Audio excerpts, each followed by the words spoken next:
বিশ্বকাপ শেষ হলেও এখনও অনেক ফুটবল প্রেমীদের মনে একটি প্রশ্ন ঘুরপাক খাচ্ছে।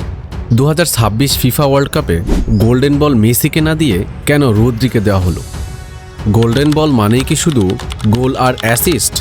কিছু ফুটবল প্রেমীরা এমনটা মনে করলেও আসল নিয়ম কিন্তু ভিন্ন। ফিফার মতে একজন খেলোয়াড় শুধু গোল করলেই সেরা হন না, এর পিছনে কাজ করে আধুনিক ফুটবলের জটিল সমীকরণ। ফিফা বলছে টুর্নামেন্টের অফিসিয়াল টেকনিক্যাল স্টাডি গ্রুপ এবং অনুমোদিত মিডিয়া প্যানেলের ভোটে সেরা খেলোয়াড় নির্বাচন হয়। একজন খেলোয়াড়ের পজিশন ভিত্তিক কার্যকারিতা, দলের জয়ে সরাসরি প্রভাব, চাপের মুখে সেরাটা দেওয়ার ক্ষমতা এবং পুরো টুর্নামেন্টে পারফরম্যান্সের ধারাবাহিকতার উপর ভিত্তি করে দেওয়া হয় রেটিং পয়েন্ট। আধুনিক ফুটবলে রদ্রি হলেন একজন কমপ্লিট মিডফিল্ডার। এই পুরো ওয়ার্ল্ড কাপে তার পাসিং অ্যাকুরেসি ছিল 90% উপরে। ডিফেন্সিভ থার্ড থেকে বল কেড়ে নিয়ে ফরওয়ার্ডদের যোগান দেওয়া কিংবা বিপক্ষের কাউন্টার অ্যাটাক মাঝপথেই ধ্বংস করে খেলার গতি নিয়ন্ত্রণ করা, সবখানেই রদ্রি ছিল অনন্য। সহজ কথায় মাঠে তিনি শুধু একজন খেলোয়াড় ছিলেন না, তিনি ছিলেন পুরো দলের মূল চালিকা শক্তি। এখন প্রশ্ন হলো, মেসি কেন গোল্ডেন বল পেলেন না? লিওনেল মেসি ফুটবল ইতিহাসের অন্যতম সেরা খেলোয়াড়।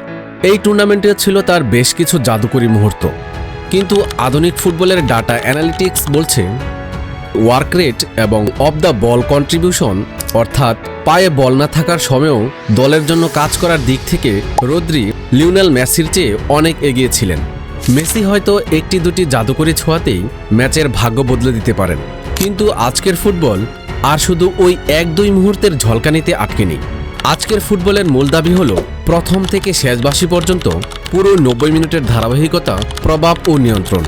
মেসি যেখানে নির্দিষ্ট কিছু মুহূর্তে আলো ছড়িয়েছেন, রদ্রি সেখানে প্রথম থেকে শেষ মিনিট পর্যন্ত রক্ষণ ও আক্রমণে ভারসাম্য বজায় রেখে খেলেছেন। সহজ কথায়, মেসি যদি হন ফুটবলের সুন্দর কবিতা, রদ্রি তবে নিখুঁত গাণিতিক সমীকরণ। আর টুর্নামেন্টের টেকনিক্যাল কমিটি এবার ক্ষণিকের কবিতার চেয়ে মাঠের টেকটিক্যাল ধারাবাহিকতাকেই বেশি নম্বর দিয়েছেন। আর ঠিক এই কারণেই মেসির জনপ্রিয়তাকে ছাপিয়ে গোল্ডেন বল ট্রফি উঠেছে রদ্রির হাতে। আপনাদের কি মনে হয় 2026 বিশ্বকাপে কে ছিলেন গোল্ডেন বলের যোগ্য দাবিদার, মেসি নাকি রদ্রি? কমেন্টস বক্সে অবশ্যই আপনাদের মতামত জানাবেন। খেলাধুলার সকল আপডেট সবার আগে পেতে আমাদের চ্যানেলটি সাবস্ক্রাইব করুন, আর ফেসবুক থেকে দেখে থাকলে পেজটি ফলো দিয়ে দিন। ধন্যবাদ।